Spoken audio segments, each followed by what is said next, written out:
ಏನೋ ಹೇಳಿದಾಗೈತಪ್ಪ ನೀವು ತುಳಿದು ಬಾಳಿದ ಬದುಕುವ ಕಲೆಯ ಅದ್ಭುತ. ಹೌದಪ್ಪ ಹೇಳುವುದೇ ಬೇಡ ಈಗ. ಎಲ್ಲ ತುಳಿತಲೇ ಇದ್ದೀಗ. ತುಳಿದು ಬಾಳಬೇಕು, ತುಳಿದದ್ದು ಗೊತ್ತಾಗಬಾರ್ದು. ಸುಲಿಬೇಕು, ಸುಂದದ್ದು ಗೊತ್ತಾಗಬಾರ್ದು. ಆಡಳಿತ ಮಾಡೋರು ಇದಿಷ್ಟು ಕಲ್ತ್ಕೊಂಡ್ರೆ ಅವ್ರಿಗೆ ತಾಪತ್ರೆ ಇಲ್ಲ ಅಲ್ವಾ? ಮತ್ತೆ ಅವ್ರು ಮಾಡಿದ್ದಕ್ಕೇನಾದ್ರು ಅನಾಹುತಾಗೆ ಸಾಯ್ಬೇಕೆ ಬಿಟ್ಟರೆ ಮತ್ತೆ ಬೇರೆ ಆಗಿಲ್ಲ. ಇದು ಸೂಕ್ಷ್ಮ. ಹಾಗಂತ ಈ ಮಾತು ನೀವು ಹೇಳಿದ್ದು ನನಗೆ ಆಶ್ಚರ್ಯ.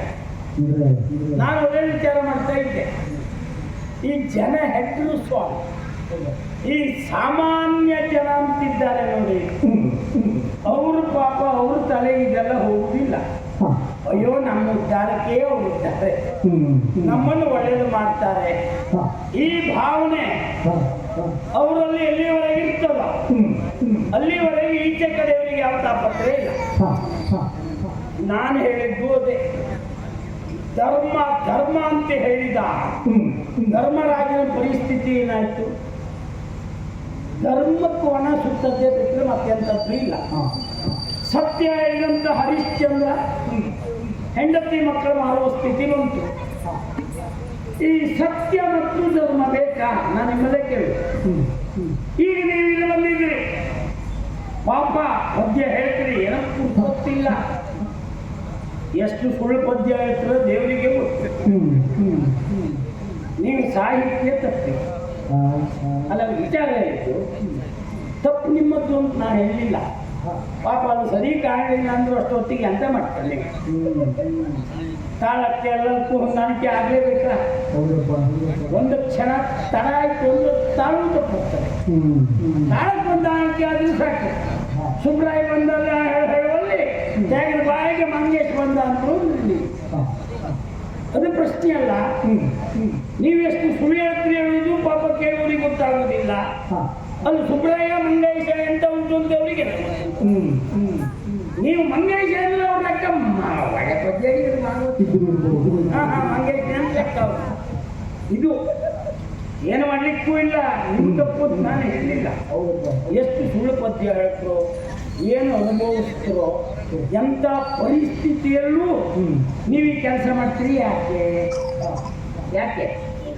ಪಾಪ ನಿಮ್ಮ ನಂಬಿಕೊಂಡು ಹೆಂಡ್ರ ಮಕ್ಕಳಿದ್ದಾರೆ, ಅವರನ್ನು ಸಾಕಬೇಕು ಎನ್ನುವ ಉದ್ದೇಶ ಬಿಟ್ಟರೆ ಮತ್ತೆ ನಿಮಗೆ ಇದೆಲ್ಲ ಮಾಡಬೇಕು ಅಂತ ಉಂಟಾ?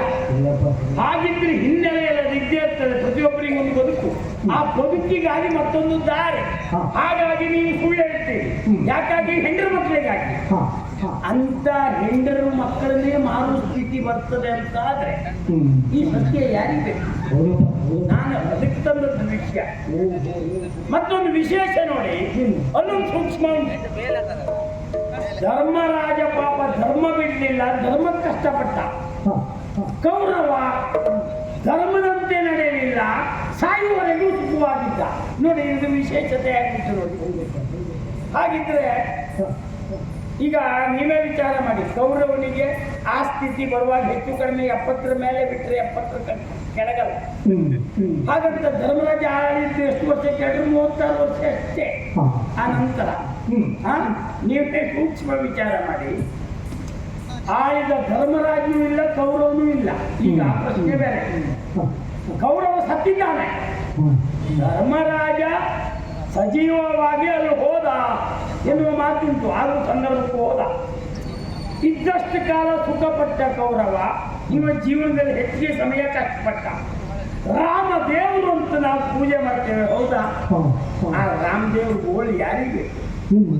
ಅಲ್ಲ ಲೆಕ್ಕ ಹಾಕಿ 14 ವರ್ಷ ಒಂದೇ ಆದಾಗ ಪಾಪ ಕಾಡಿಗೆ ಹೋದದ್ದು, ಕಾಡಿಗೆ ಹೋಗುವ ಪಾಪ ಒಳ್ಳೆ ರೀತಿ ಪಾದರಕ್ಷೆ ಹಾಕೊಂಡೇ ಹೊರಟಿದ್ದ ಕಾಡು ಅಂತ. ಅಲ್ಲಿಂದ ಅಂಬಲ್ಲ, ಅಯ್ಯೋ ಅಣ್ಣ ನಿನ್ನ ಪಾದರಕ್ಷೆ ಕೊಡು ಇಟ್ಟುಕೊಂಡು ಅವ ಒಂದು ಕಾಲದ ಅದು ಇಲ್ಲದೆ ಹೊರ ಮಾಡಾಕ್ತ. ನೀವು ಬರ್ತಿದ್ರೆ ಪಾಪ ಕಲ್ಲು ಮುಳ್ಳು ಎಲ್ಲ ತೊಳ್ಕೊಂಡು ಆ ದೇವರು ಅಲ್ಲಿ ವಿಚಾರ ಹೇಳಿದ್ರು ಇಷ್ಟು ಕಷ್ಟಪಟ್ಟ. ಹಾಗಿದ್ದರೆ ರಾವಣ ಪಾಪ ಇಷ್ಟೆಲ್ಲ ಮಾಡಿ ಇದ್ದ ಹೆಂಡತಿಯನ್ನು ಕಳ್ಕೊಳ್ಬೇಕಾಯ್ತು. ಧರ್ಮನ್ಯಾಯದಂತೆ ಇದ್ರು. ಅದೇ ರಾವಣ ಯಾರ್ಯಾರ ಹೆಂಡರನ್ನೆಲ್ಲ ತಂದಿಟ್ಕೊಂಡ, ತಾಪತ್ರ ಇತ್ತು ಅವನಿಗೆ. ಕೊನೆಗೆ ರಾವಣ ಸತ್ತ. ರಾಮದೇವರು ಹೋದದ್ದಕ್ಕೆ ಆ ಶಬ್ದ ಎಲ್ಲ ಬೇರೆ ಬರುತ್ತೆ. ರಾಮ ನಿರ್ವಾಣ, ನೋಡುವಾಳೆ ಹೇಳಿದೆ ನಿರ್ಯಾಣ. ಹಾಗಿದ್ರು ಅವರು ಸುಖ ಪಟ್ಟದ್ದು ಯಾರು ಜೀವನದಲ್ಲಿ? ನೋಡಿ ಬೇಕಾದ ಸುಖ ಅನುಭವಿಸಿದ್ದಾರೆ ರಾವಣ. ಇದಕ್ಕೇನು ಹೇಳ್ತೀರಿ ನೀವು? ರಾಮ ಮಂದಿರ ಪೂಜೆ ಮಾಡ್ತಾರೆ. ಓ ಅದು ನಮಗೆ ನಿಮ್ಮ ಶಬ್ದ ಅಷ್ಟೇ ಅಲ್ಲ, ಭಾವಾರ್ಥವಾಯ್ತು. ಇವತ್ತು ಪ್ರಪಂಚದಲ್ಲಿ ಪೂಜೆ ಮಾಡೋದು ಯಾರನ್ನ? ರಾಮನನ್ನ. ರಾವಣನದ್ದಲ್ಲ ಎನ್ನುವುದು ಅಲ್ವಾ? ನಿಮ್ಮ ಶೈಲಿ ಅದು. ಅಲ್ಲಲ್ಲಿ ಪೂಜೆ ಮಾಡ್ಕೊಳ್ಳೋ ಗೊತ್ತಾಯ್ತು ನನಗೆ. ಹಾಗೆ ಇರ್ಲಿಕ್ಕಾಗಿ ಇವತ್ತು ಅವನನ್ನು ಪೂಜೆ ಮಾಡ್ತಾ ಇದ್ದಾರೆ. ನಿಮ್ಮ ಕಲ್ಪನೆ ತಪ್ಪು. ರಾವಣನೂ ಪೂಜೆ ಮಾಡ್ತಾರೆ. ಇಲ್ಲಲ್ಲ, ಇಲ್ಲಿ ರಾವಣರಿದ್ದಾರೆ, ಪೂಜೆ ಮಾಡುತ್ತಿಲ್ಲ. ಹಾಗಿದ್ರೆ ಎಲ್ಲಿ? ಲಂಕೆಯಲ್ಲಿ ಇವತ್ತು ಅವನನ್ನು ಪೂಜೆ ಮಾಡುವವರು ಇದ್ದಾರೆ. ಅದಕ್ಕೆ ಅವರೆಲ್ಲ ರಾವಣ ಪಕ್ಷ, ಅದನ್ನು ಪೂಜೆ ಮಾಡ್ತಾರೆ. ಈ ಗೊತ್ತಿರುವುದೇ ಅಲ್ಲಿ. ಪ್ರತಿಯೊಬ್ಬರು ಅವರವ್ರ ಪಕ್ಷದ ಬಗ್ಗೆ ಮಾತಾಡ್ತಾರೆ ಬಿಟ್ಟರೆ ಮತ್ತೊಂದು ಪಕ್ಷದ ಬಗ್ಗೆ ಮಾತಾಡೋದಿಲ್ಲ. ಹಾಗೆಲ್ಲ ಪೂಜೆ ಮಾಡೋರು ರಾವಣ ಪಕ್ಷ. ಅವರಿಗೆ ಅವನೇ ಶ್ರೇಷ್ಠ. ಅವರು ರಾಮನನ್ನೇ ದೂರುದು. ಹಾಗೆ ಹೇಳಲಿಕ್ಕೆ ಹೋದ್ರೆ ಅದು ಏನು ಮಾಡ್ಲಿಕ್ಕೂ ಇಲ್ಲ. ಇದೆಲ್ಲ ಮಾತು ಯಾಕೆ ಹೇಳಿದೆ ಗೊತ್ತಾ ನಿಮ್ಗೆ? ನಾನು ಯಾರೋ ದಿನ ಗೊತ್ತಾಗಿಲ್ಲ. ತಿಮ್ಮಣ್ಣ, ಇದು ನಾನು ಯಾವುದು ನಿಮ್ಗೆ ಗೊತ್ತುಂಟು ಅಲ್ವಾ? ಇಲ್ಲಿಯ ದೊರೆಗಳು, ನಮ್ಮ ಮಹಾರಾಜರು ಬಾಲ್ಪುರಿನ ದೊರೆಗಳು, ಅವರು ನನ್ನನ್ನು ಕರೆದೇ ಇತ್ತು, ಹೋಗಬೇಕು ತೆರಿಗೆ ಸಂಗ್ರಹ ಮಾಡ್ಕೊಂಡು ಬರಬೇಕು ಅಂತ. ನಾನು ಆಲೋಚನೆ ಮಾಡ್ತಾ ಇದ್ದದ್ದಲ್ಲ. ಊರಿಗೆ ಬರಗಾಲ ಬಂದಿದೆ, ಈಗ ತೆರಿಗೆ ಸಂಗ್ರಹ ಮಾಡ್ಲಿಕ್ಕೆ ನಮ್ಮನ್ನು ಕಳಿಸ್ತಾ ಇದ್ದಾರೆ. ಪಾಪ ಮಂತ್ರಿ ಒಂದು ಎರಡು ಮಾತಾಡಿದ ಆ ಬಗ್ಗೆ. ಊರಿನಲ್ಲಿ ಇಂಥ ಪರಿಸ್ಥಿತಿ ಇದೆ, ಈಗ ತೆರಿಗೆ ಕೊಡೋದು ಕಷ್ಟ ಅಂತ. ನೀನು ಕೆಲಸ ಅಷ್ಟೇ ಮಾಡೋದು.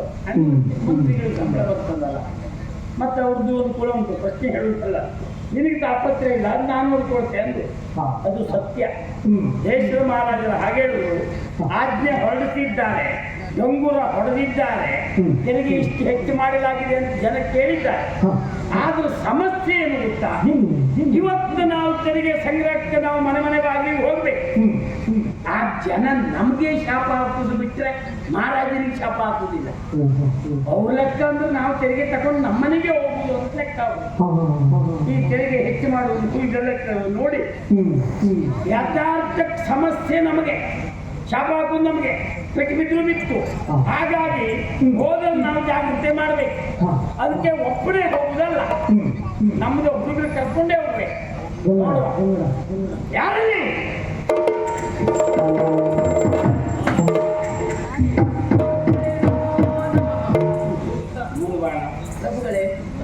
ಪ್ರಭುಗಳಲ್ಲಿದ್ರು ಅದು ಬೇರೆ. ಇದು ಸುಳ್ಳಲ್ಲ. ನೀನು ಬಂದದಕ್ಕೆ ನೀವು ಕರೆದ್ರಲ್ಲ, ಅದಕ್ಕೆ ಬಂದೆ. ನಾ ಕರೆದದ್ದಕ್ಕೆ ನೀ ಬಂದೆ ಅಲ್ವಾ? ಹೌದು. ಭಾಳ ಈಗ ಏನು ಮಾಡಬೇಕು ಗೊತ್ತಾ? ಏನ್ ಮಾಡ್ಬೇಕು? ಮಹಾರಾಜರಿದ್ದಾರೆ ತೆರಿಗೆ ಸಂಗ್ರಹ ಮಾಡ್ಕೊಂಡು ಬರಬೇಕು ಅಂತ. ಹಾಗಾಗಿ ನೀನು ನನ್ನ ಒಟ್ಟಿಗೆ ಬರಬೇಕು. ಹೋಗಿ ಕೇಳುವುದು, ಕೊಟ್ಟರಾಯ್ತು. ಕೊಡದೆ ಹೋದರೆ ಸುಮ್ಮನೆ ಬರೋದು ಅಲ್ಲ. ಹೌದು, ಯಾವ ರಗಳಿಲ್ಲ. ಅದ್ಭುತ. ನೀನು ತೆರಿಗೆ ಸಂಗ್ರಹಕ್ಕೆ ಬಂದದ್ದು ಅವರಿಗೆ ಭಟ್ರ ಗೊತ್ತಾಗಿದೆ. ಯಾಕೆ ಪ್ರಭುಗಳೇ? ಯಾಕೆ ಪ್ರಭುಗಳೆಲ್ಲ ನೀನು ಸರಿ, ನಿನ್ನನ್ನು ನೀನು ಗ್ರಹಿಸ್ಕೊಳ್ಳಿಲ್ವೋ ಏನು? ಬಂದ್ಬಿಟ್ಟೆ ನೀನು. ಅಣ್ಣ ನನ್ನ ಲೆಕ್ಕ ಇದು ಒಳಗಾಗ್ತದೆ. ನಾವು ಹೋದ ಕೆಲಸ ಇಂಥದ್ದು, ಅಲ್ಲಿ ಹೋದ್ರೆ ನಿಮ್ಮ ಪಾಪ ನಿನ್ನ ನೋಡ್ರೆ ಮತ್ತೆ ಯಾವ ಪ್ರಯೋಜನವೂ ಇಲ್ಲ. ಅದು ಕಾಣಿಸ್ತೀಯ ನೀನು ತೆರಿಗೆ ಕೊಡುವನು ಕೊಡುವುದಿಲ್ಲ. ಯಾವುದೋ ಒಟ್ಟು ಮನೆಗೆ ಬಂದಿದ್ದೆ ಪಾಪ ಕೇಳ್ತಾ ಅವನಿಗೆ ಕೊಡೋದು ಅಂತ ಸಮಸ್ಯೆ ಅದು. ಇದು ಯಾವ ಕಲ್ಪನೆ ಇಲ್ಲ. ಅದೇ ಮುಂದೆ ಹಾಕೊಂಡು ಬಂದ್ಬಿಟ್ಟೇನೆ ಹೋಗಿ ಕೇಳಿ ಅವ್ರು ಕೊಡದೆ ಹೋಗಿ ಹಿಂದೆ ಬರುವುದಿದ್ದರೆ ನಿನಗೆ ಸಂಬಳ ಬರ್ತದಲ್ಲ, ನಿನಗೆ ಯಾವ ತಾಪತ್ರೆ ಇಲ್ಲ. ಆದರೆ ದೇಶ ನಡೆಸುವ ಪರಿಸ್ಥಿತಿ ಏನಾಗಬೇಕು ಅದನ್ನು ಆಲೋಚನೆ ಮಾಡಬೇಕು. ಅವರು ಹೆಡ್ರಲ್ಲ, ಕೊಟ್ಟ ಕೆಲಸ ಎಷ್ಟರ ಮಟ್ಟಿಗೆ ಮಾಡ್ತಾನೆ ಇವ ಹೋದ ಬಂದ, ಇವ್ಗೆ ಸಂಬಳ ಕೊಡೋದು ಯಾಕೆ ಅಂತ ಲೆಕ್ಕ ಹಾಕ್ತರು ಅವರು. ಆದ್ದರಿಂದ ಒಂದು ಕೆಲಸ ಮಾಡ್ಬೇಕು. ಏನು? ಹೋದ್ ಕೇಳುದಾಯ್ತು, ಕೊಟ್ರಾಯ್ತು. ಕೊಡ್ಲಿಲ್ಲ ಅಂತಾದ್ರೂ ಏನಾದ್ರು ಮಾತಿಗೆ ಮಾತು ಬೆಳೀತಾ ಹೋದ್ರೆ ನೀ ಏನ್ ಮಾಡ್ಬೇಕು? ಮೆಲ್ಲಗೆ ನನ್ನ ಎದುರಿದ್ದವ್ ಯಾರು ಜೋರಾಗಿ ಮಾತಾಡ್ತಾನೋ ಅವನ ಹಿಂದೆ ಹೋಗಿ ನಿಂತ್ಕೋಬೇಕು. ಸುಮ್ಮನೆ ಪಾಪದವ್ರಾಗಿ ಎಂಥದ್ದು ಇಲ್ಲ. ನಾನೇನ್ ಮಾಡ್ತೇನೆ ಗೊತ್ತಾ? ಏನು? ಪ್ರಕರಣ ಮುಂದುವರಿತು ಅಂತಾದ್ರೆ ಕಿವಿಗೆ ಹೀಗೆ ಕೈ ಹಾಕಿ ಹೇಳ್ಕೊಂತೇನೆ. ನಾ ಹೇಳ್ಕೊಂಡೆ ಅಂದ್ರೆ ನೀವು ಪುಸ್ತಕ ಕೊಡ್ಲಿಕ್ಕಿಲ್ಲ. ಮತ್ತೆ ಮೋಸ್ಟ್ಲಿ ಕಟ್ಟಿ ಎಳ್ದು ಒಂದೇ ಪೆಟ್ಟಿಗೆ ಅವ ಹಾಕಿ ಬಿಡ್ಬೇಕು. ಆ ರೀತಿ ಹೊಡೆಬೇಕು. ಈಗ ನೀನು ಹಿಂದೊಂದು ನಿಂತ್ಕೊಂತ ಹೇಳಿದ್ಯಾಕೆ? ನೀನು ಹೊಡೆಯುವುದು ಅವನಿಗೆ ಗೊತ್ತಾಗಬಾರ್ದು. ಅದಕ್ಕೆ ಕಳ್ಪೆಟ್ಟು ಅಂತ ಹೇಳು. ನೀ ಹೊಡೆದು ಒಂದೇ ಪೆಟ್ಟಿಗೆ ಅವ ಅಡ್ಡಿ ಬಿದ್ದರೆ ಆಯ್ತು. ಹಿಂದೆ ಹೋದರೆ ನಿನ್ನೆ ನಾನು ಹೊತ್ಕೊಂಡು ಬರ್ಬೇಕು. ಅಂದ್ರೆ ಕಲ್ಪನೆ ಮಾಡ್ಕೋ. ಅಂದ್ರೆ ಲೋಕದಲ್ಲಿ ಅದಲ್ಲ, ಕಲ್ಪನೆ ಮಾಡಬೇಡ, ಕಲ್ಪನೆ ಮಾಡ್ಕೋ. ನಾವು ಹೊಡೆಯೋದು ಕಳ್ಪೆಟ್ಟು ಹೊಡಿಬೇಕು ಹೇಳಿದ್ದು ಅದಕ್ಕೆ ಒಂದೇ ಪೆಟ್ಟಿಗೆ ಅಡ್ಡ ಬೀಳಬೇಕು. ತಿರುಗಿ ನಿಂತು ಅವ್ನು ಕೊಟ್ಟ ಅಂತ ಆದ್ರೆ ಅದೇ ಹೇಳಿದ್ದು ಅದು ಒಳಗಾಕ ಅದಕ್ಕಾಗೋರಲ್ಲ ಅಂತ ಕೇಳ್ಕೊಂಡು ಅಂತ ಹೇಳಿದ್ದಕ್ಕೆ ಆ ಜಾಗ್ರತೆ ಮಾಡ್ಬೇಕು. ಆಗ ಜನ ಸೇರಿದ್ರು ಅಂತಿತ್ವ. ಆಗ ನಾನೇನ್ ಮಾಡ್ತೇನೆ ಗೊತ್ತಾ?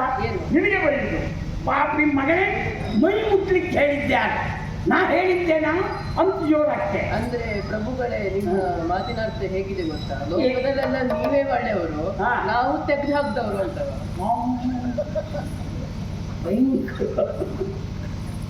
ಇಡೀ ದೊಡ್ಡಿಲ್ಲ ಜನ. ಒಂದು ಮಾತು ಹೇಳ್ತೆ, ನೀನು ನಾನು ಅಂತಲ್ಲ, ನಾವು ತೆರಿಗೆ ಕೇಳಲಿಕ್ಕೆ ಹೋಗೋದ್ರಿಂದ ಅವ್ರ ಲೆಕ್ಕದಲ್ಲಿ ನಾವೆಲ್ಲ ತೆಗ್ದಾಕ್ತವ್ರೆ. ಆದ್ರೂ ನಮ್ಮ ಕೆಲಸ ಮಾಡ್ಕೊಂಡು ಬರುವಾಗ ಮನಸ್ಸಿನಲ್ಲಿ ಇದ್ದದ್ದೆಲ್ಲ ಅವ್ರ ಮುಂದೆ ಹೇಳಲಿಕ್ಕೆ ಆಗುದಿಲ್ಲ. ಕೆಲವು ಸಲ ನಾವು ಇಂಥ ನಾಟಕ ಮಾಡ್ಬೇಕು. ಹೊಡೆದಂಗೆ ಮಾಡೋದು, ನೀ ಹತ್ತಂಗೆ ಮಾಡೋದು, ನಾ ಬೈದಂಗೆ ಮಾಡೋದು, ನೀ ಸುಮ್ಮನೆ ಇರುವುದು, ಇದೆಲ್ಲ ಒಂದು ನಾಟಕ. ಆ ಜಾಗ ತಪ್ಪಿಸ್ಕೊಂಡು ನಾವು ಈಚೆ ಬರಬೇಕಲ್ಲ. ಅಷ್ಟಕ್ಕೆ ಇಷ್ಟು ಮಾಡಿದೆ ಅಂತ ಇಟ್ಕೋ. ಈ ವರ್ಷ ಮೇಲೆ ಬಿದ್ದೇನೆ. ಹೌದಾ? ಯಜಮಾನ್ರಿಗೆ ನಾನು ಭಾಳ ಹತ್ರ ಅಲ್ವಾ ಮಹಾರಾಜರಿಗೆ. ಹೇಳ್ತೇನೆ, ಹುಡುಗ ನೋಡ್ಲಿಕ್ಕೆ ಚಪ್ಪೆ ಸಂಕ್ರಾಂತಿ ಆಗಿದ್ದ, ಯಾವುದೂ ಗಟ್ಟಿ ಮಾತಾಡುವುದಿಲ್ಲ, ಎಂಬ ಕಾರಣಕ್ಕೆ ಕೆಲಸ ಮಾಡುವುದಿಲ್ಲ ಅಂತ ಹೇಳಿಕ್ಕಿಲ್ಲ. ಕೆಲಸದಲ್ಲಿ ಅವನಿಗೆ ಭಯಂಕರ ಶ್ರದ್ಧೆ, ಬಹಳ ಅಲ್ಲ ಭಯಂಕರ ಶ್ರದ್ಧೆ ಉಂಟು ಅವನಿಗೆ. ಆದ್ರಿಂದ ಸಂಬಳ ಹೆಚ್ಚು ಮಾಡಿ ಅಂತ ವ್ಯವಸ್ಥೆ ಮಾಡುತ್ತೇನೆ. ನೆನಪಾಗಿ ಇಟ್ಕೋ. ಇದು ನಾ ಏನ್ ಹೇಳಿದೆ? ಕಿವಿ ಎಡಗಿವಿಯನ್ನ ಹೀಗೆ ಮಾಡ್ತೀರಿ ನೀವು, ಅವಾಗ ನಾವು ಅವ್ರಿಗೆ ಹೊಡಿಬೇಕು. ಎಡಗಿವಿಯನ್ನು ಹೇಳ್ಕೊಂಡಾಗ ಸರಿ ನೆನ್ಪಿಟ್ಕೋ. ಯಾವ್ದಾದ್ರು ತುರ್ಕಿ ಬಂದು ನಾನು ಬಲ ಕಿವಿ ಕೈ ಹಾಕಿದ್ರು ಮತ್ತೆ ಕೊಟ್ಟರು ಕೊಟ್ಟೆ. ಇಲ್ಲ, ಅದು ಮಾಡಬಾರ್ದು. ಎಡ ಯಾನ್ ಎಡ? ನಿನ್ನೆ ಅಡಲ್ಲ ಪಾಪಿ ಮಗನೇ, ನೀ ಆ ಬದಿ ನನ್ನ ಎಡಗಿವಿಗೆ ನಿಂತ ಜಾಗದಿಂದ ಸಂಬಂಧಪಡ್ತದೆ. ಅದು ಸ್ವಲ್ಪ ಬ್ರೈಕು ಹಾಗಿದ್ರೆ ಬಾ ನೋಡುವ.